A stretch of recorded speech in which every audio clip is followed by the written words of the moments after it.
Hello, my name is Evans. Today I'm going to show you how to pull off a green screen like this from this in your small room, 8 by 8, 10 by 10, 12 by 12 by 12 feet. So I'll show you how I got this red look here, and let me show you.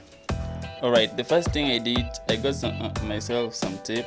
I just used the tape to pin this cloth on the wall. For the lighting, I used this light, and lastly I used this softbox.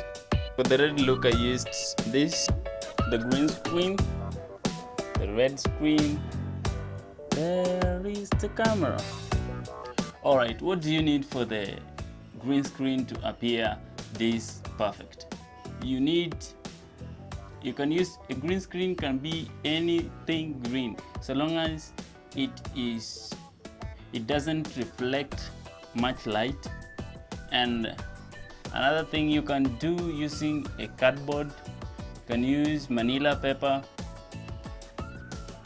You should not wear anything that appears green, because green screen on your shirt, so you shouldn't wear anything green if you're using the background, the green background.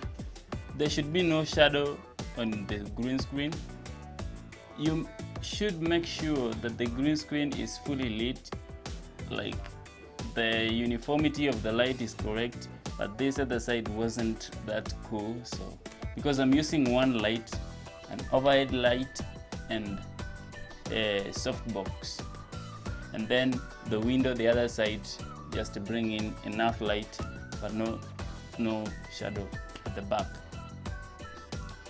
So to avoid the reflection of the green light to your body, you have to be like a meter away from the green screen to bring in that good look, no reflection. Because when the light is reflected on your skin during the editing of the green screen, you might have some of the pixels of the video removed from your skin. So that is all for the video. I have very many videos on cameras and anything to do with photography. Go check out this video, and subscribe right there. See you next time.